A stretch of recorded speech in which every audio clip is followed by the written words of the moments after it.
Existe um território além daquilo que a consciência comum consegue nomear. Um espaço onde os mitos respiram, os símbolos falam e as histórias revelam aquilo que a alma tenta esconder. Entre a luz do herói e a escuridão da sombra, entre a razão moderna e a sabedoria ancestral, habita o inconsciente coletivo. Aqui, arquétipos despertam, máscaras se dissolvem, e a jornada nunca é apenas externa. Este é o lugar onde histórias se transformam em espelhos da psique. Bem-vindo ao limiar entre o visível e o invisível. Bem-vindo à psicologia, arquétipos e heróis. No episódio de hoje, atravessamos esta narrativa à luz da psicologia analítica para compreender como arquétipos, sombras e conflitos da alma se manifestam em Volte Amor para Me Matar. Lover Come Back to Me, 1989. A câmera desliza lentamente pelo espaço, primeiro captando a estrada estreita engolida pela chuva, os faróis cortando a noite espessa, árvores retorcidas inclinando-se como testemunhas antigas. Depois aproximando-se de Charles, que aperta o volante com impaciência enquanto observa, de soslaio, Peggy, encolhida no banco ao lado, os dedos entrelaçados no colo, o olhar perdido entre medo e devoção.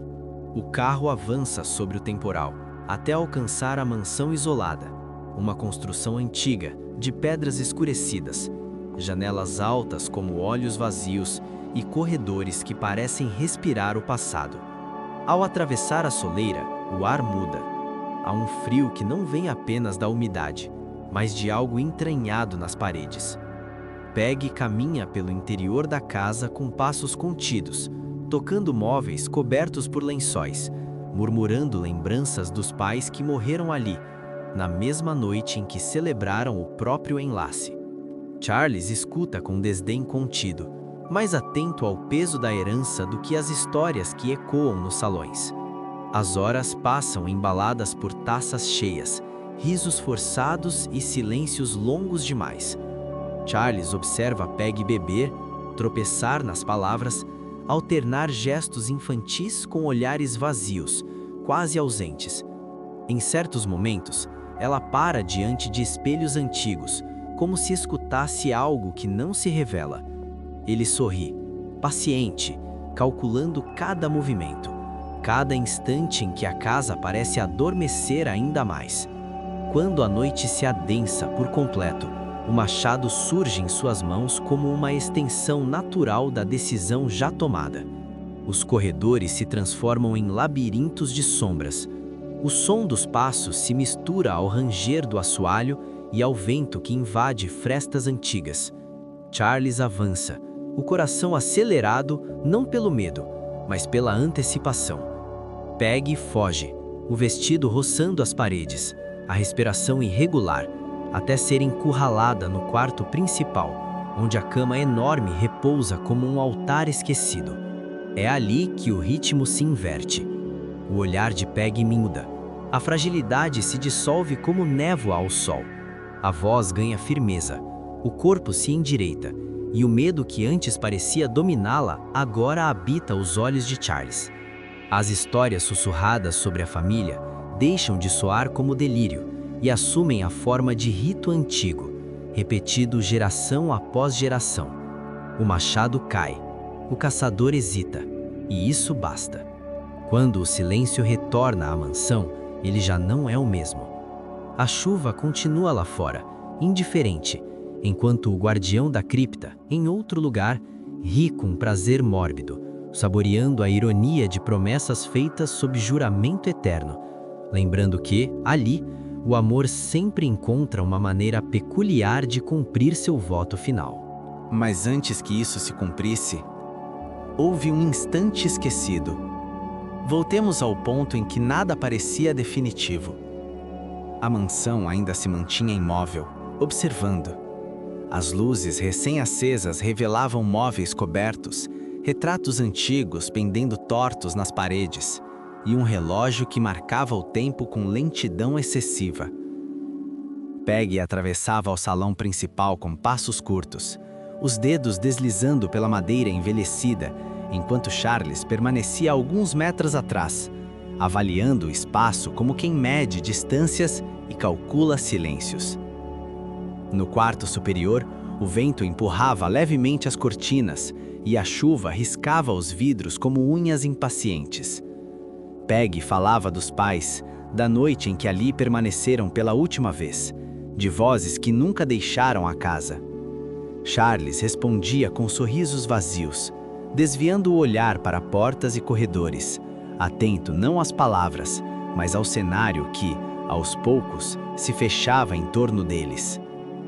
Charles agora adentrava em um território além daquilo que a consciência comum consegue nomear. Os corredores pareciam mais longos do que antes, os espelhos devolviam imagens atrasadas, e cada decisão o empurrava para mais fundo, como se a casa exigisse movimento constante. Peggy surgia e desaparecia entre sombras, ora frágil, ora estranhamente serena, e aquilo que era plano começava a se dissolver em instinto.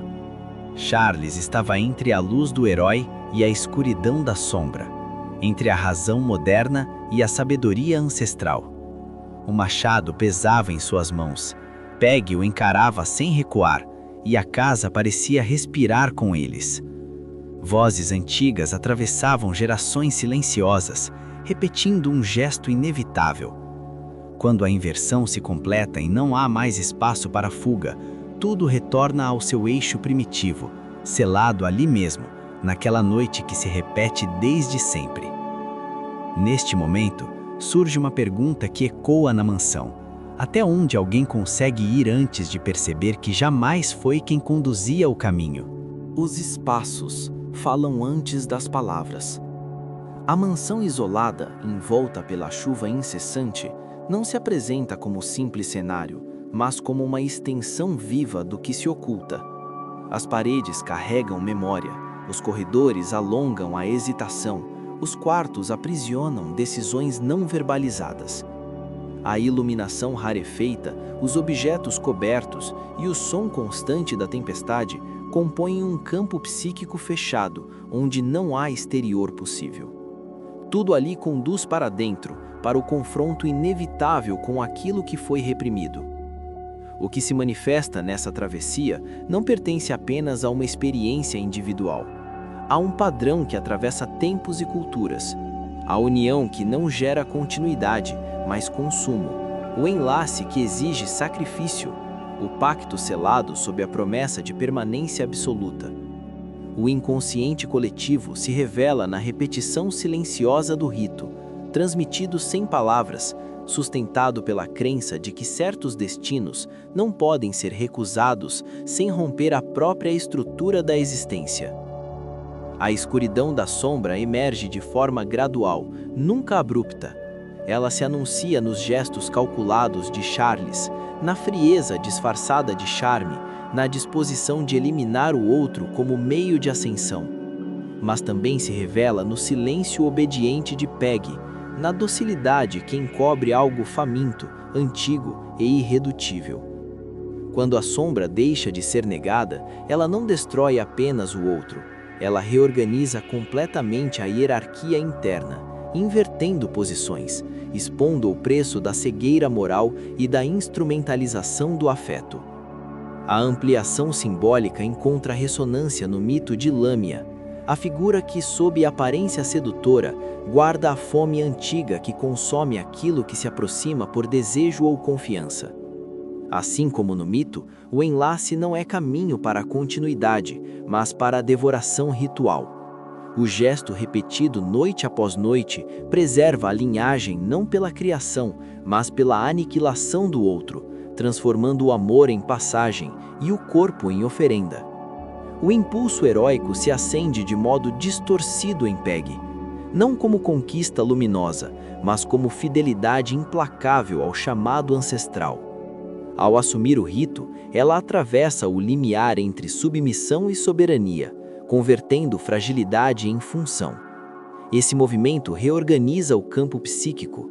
A coragem não se expressa como superação do destino, e sim como aceitação total de um papel que sustenta o equilíbrio interno, ainda que ao custo do outro.